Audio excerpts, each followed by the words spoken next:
If you're in the market for a replacement car, whether as a personal purchase or a company car, you've probably noticed that the biggest decision you have to make these days isn't simply the make and the model, but what powers the car. Is it time to go electric or not? So in this video, I'm going to give you some information and address some of the likely concerns that you may have about the transition so that you can make the right decision for you.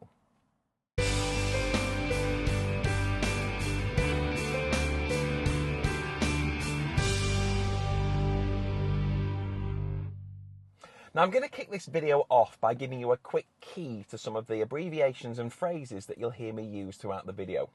First of all, EV, which stands for electric vehicle. So this is a car powered solely by an electric motor connected to a rechargeable battery. Now secondly, I will talk about ICE cars, which are cars powered by an internal combustion engine fueled by petrol or diesel. So basically the majority of cars on the road right now. And lastly, I will mention hybrids, which are a combination of both an ICE and an electric motor with a typically smaller battery than you would find in a dedicated EV. Now in the UK in 2021, 190,000 EVs were sold, accounting for 11.6% of total car sales. Impressively, more EVs were sold in that 1 year than in the previous 5 years added together. For example, the Tesla Model 3, just like my car, was the second best-selling car, not just EV, but car, in the entire year, beaten only by the Vauxhall Corsa. So the question is, what's caused this increase in people making the switch from ICE to EV? Firstly, choice. More and more manufacturers are launching great EVs of varying sizes and price to capture more consumers. Secondly, the infrastructure has improved massively and continues to improve, offering lots of charging solutions, but more on that later. And finally, people are probably looking to the future, as the law around cars will change in the next decade. Specifically, the UK government is determined to bring down the country's emissions, and cars play a huge role in that. As a result, from 2030, it will be illegal to buy a brand new solely ICE vehicle, meaning consumers will have to choose between an EV or a hybrid. Until 2035, that is, when it will also become illegal to buy a hybrid, meaning it will be a choice of EV or nothing. Now that doesn't mean ICE cars will suddenly disappear, but you would have to question about the value of used ICE cars and of course the ongoing infrastructure. After all, why maintain a petrol station when the number of customers buying petrol is on a definite decline? Will mechanics, for example, still be trained to work on ICE cars in a few years outside of specialist garages, which of course is code for expensive? Who knows? What we do know is that the future is electric, whether you like it or not, but 2030 is still a good few years off. Now, there are two things to consider when buying a car: the cost of buying it and the cost of running it. So let's start with the buying costs. Undeniably, EVs carry a premium, but just how big is that premium? Now, I just mentioned that the Vauxhall Corsa was the best-selling car in the UK in 2021, so let's use that as an example. Now, I've also chosen this specifically because it's available in both a petrol and electric version, allowing for a completely fair like-for-like comparison of essentially the same car. Now, I'm going to use the mid-range GS line as my model of choice and take you through the stats. Starting with the petrol car. It uses a 1.2 turbo automatic petrol engine producing 128 brake horsepower and costs £23,190 with no extras. The electric version has a single motor connected to a 50 kilowatt hour battery, delivers similar power at 134 brake horsepower, and claims to have a range of 217 miles from a fully charged battery. Now this car costs £29,305, so that's a 26% cost price increase for the electric over the petrol. Now when it comes to running costs, it's far less transparent. Starting with road tax, the petrol car will cost you £165 a year, while the EV will cost you nothing. That's easy enough. But from a fuel point of view, it's pointless to compare the cost of electricity to the cost of petrol. So let's work out the cost per mile, as this allows for a fair comparison. In the UK today, according to a quick search online, an average litre of petrol costs £1.68. Of course, when we talk fuel economy in the UK, we talk miles per gallon, not litres. Therefore, there are 4.546 litres in a gallon, meaning a gallon of petrol costs £7.64.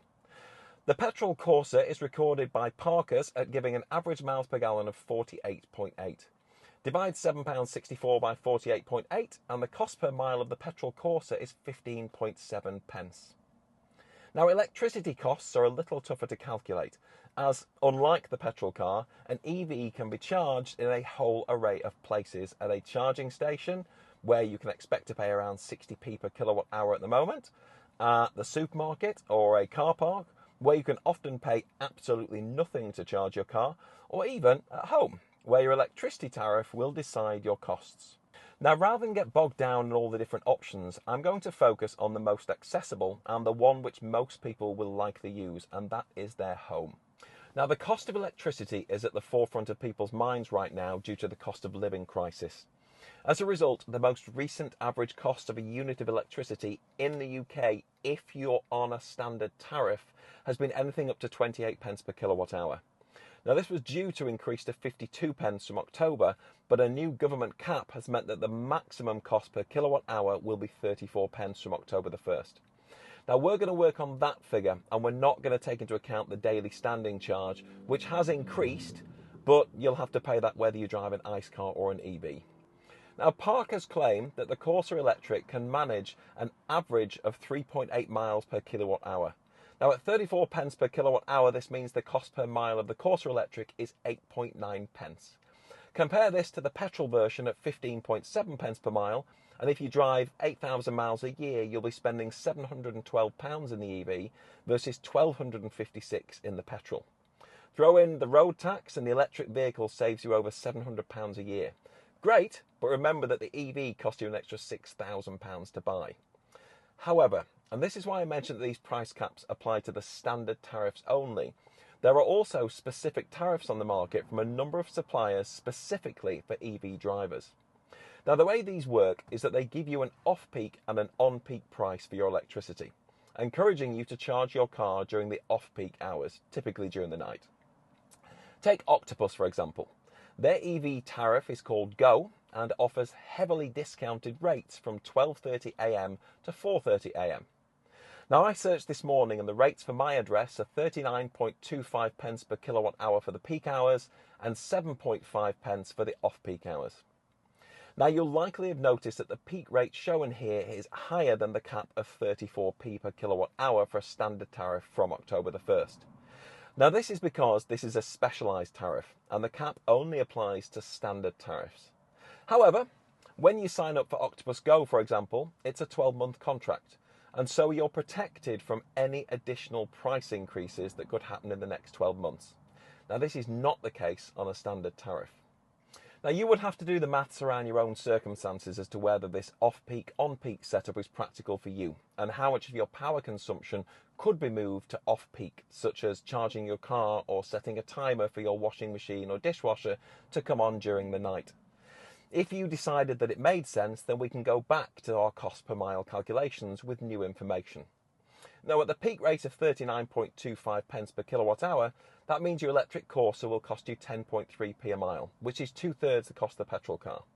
But if you can do all your charging during the night at 7.5 pence, your new cost per mile is less than 2p. Now, that's less than £160 for 8,000 miles and an annual saving of £1,260 versus the petrol car.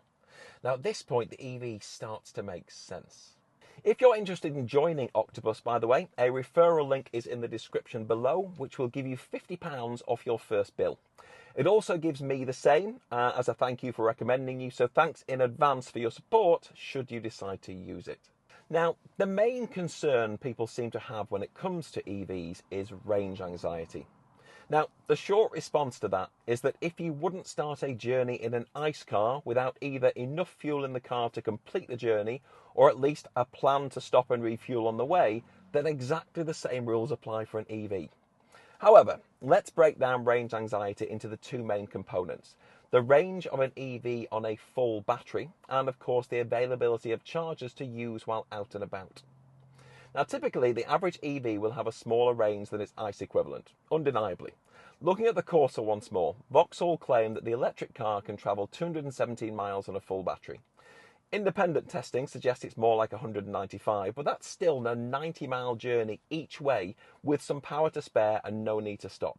If you take a Tesla Model 3 long range, like my car for example, which has a 50% bigger battery than the Corsa, this car will do over 300 miles on a full charge. How often is that not going to be enough for the average driver? I would suggest not very often at all.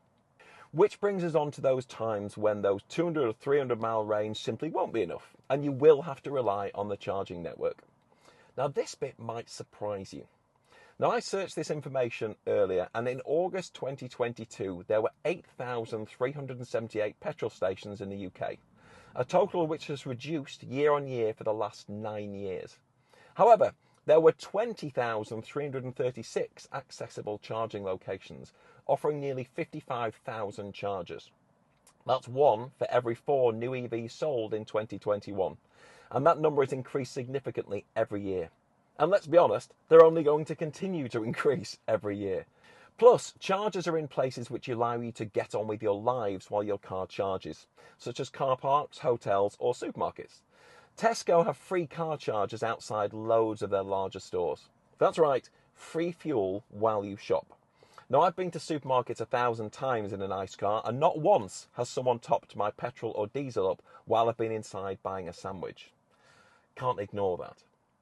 Also, as I just touched on, you can charge at home, meaning you can start every single day with a full tank, if you like, without ever going near a petrol station again.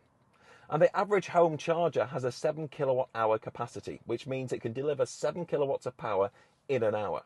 Now, going back to the Corsa and its 50 kilowatt hour battery, 50 divided by 7 means you can charge the car from nothing to 100% in just a little over 7 hours while you're asleep. So please don't let range anxiety put you off an EV.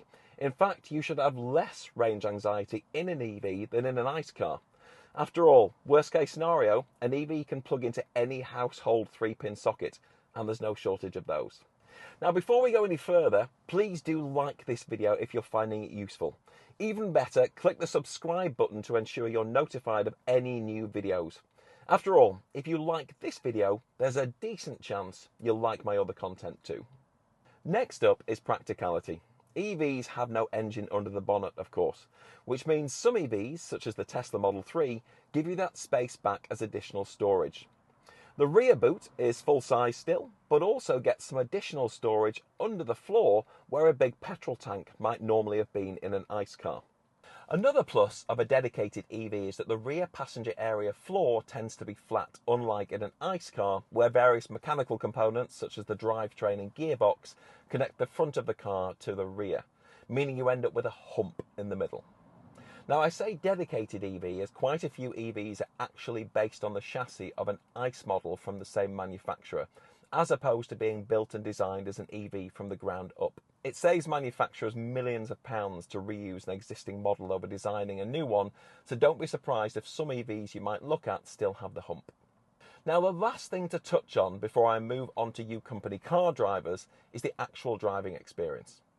Now, the first thing you'll notice is the lack of sound. Now, gone is the revving of your engine and the sound of your exhaust, which for some will be a plus if you had a noisy diesel engine before, and for others will be a sacrifice if you're coming from a roaring 4-cylinder or a purring V8. Now, I found driving an EV for the first time a really strange experience, mostly due to the sound. Now, some do make a computer-generated sound to still try and offer you some sort of sensorial experience, and of course to let pedestrians know you're there. But it does take a little getting used to. Now, driving an EV feels much like driving an automatic ICE car, in that you have 2 pedals, an accelerator and a brake. Most offer similar performance to their ICE equivalent, and so you would find the transition easy enough. There are exceptions, of course. You have to remember that an electric motor can provide a lot of power instantly, meaning that there are also a lot of very fast EVs.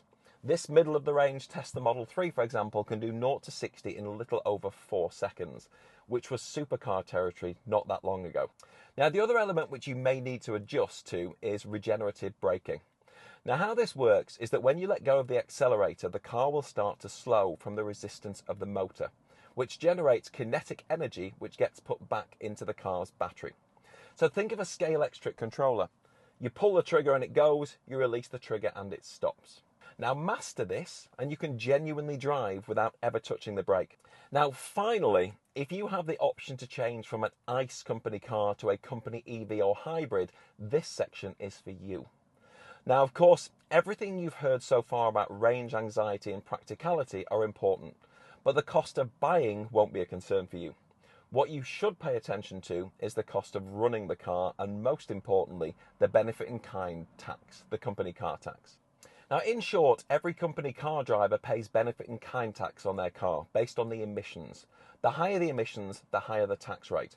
For example, EVs don't make emissions, so have a 2% benefit in kind rate, which means that you will pay tax at your normal rate on 2% of the value of your company car. If we look at a popular company car choice, the Tesla Model 3, like mine, which starts at £48,490, 2% of that is £969.80. As a 40% taxpayer, you will pay 40% of that, which is £387.92p per year, or £32.33 per month. However, if you have an ICE car, then you generate CO2 emissions. And depending on the level of those emissions, your benefit in kind rate is calculated.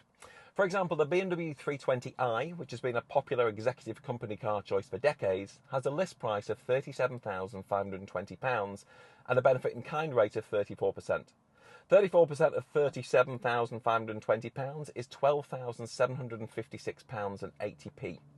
Now, if you're a 40% taxpayer, then you will pay 40% of this, which is £5,102 or £425 a month. Now remember, the Tesla monthly cost was £32. That's one hell of a difference. Hybrids have appeared on a lot of company car lists in recent years, and that's because they have lower emissions than their solely ICE equivalents.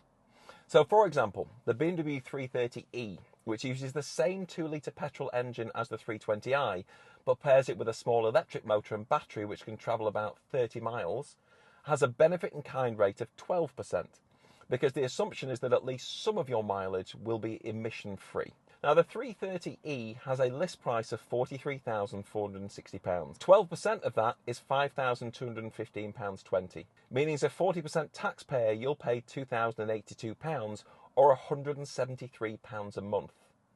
Now looking at these examples, it's not hard to see why an EV should be your first choice, followed by a hybrid if you can't get a full EV. But most importantly, you should do all you can to get out of an ICE company car at the earliest opportunity, both for the benefit of the environment and your pocket. Now you may find the grey area is how you're reimbursed by your employer for your mileage, and so I suggest you do your homework and calculate the total cost to you when you take this into account. Now to help you with this, I've created a simple Excel sheet that you can download for free and compare your personal circumstances. So look for my car allowance, salary sacrifice or company car videos, parts 1 and 2, to find the download and instructions on how to use it. And that's it. I hope today's video has answered some questions for you and put your mind at rest that maybe it is time to make the change from pump to plug. Now, if you liked the video, please give it a like and hit the subscribe button. Also, if you think any of your friends, family or colleagues would find this video useful, please share the link below and text it over to them so they can watch it too. Now, thanks for watching, and I look forward to seeing you on the next video. Take care.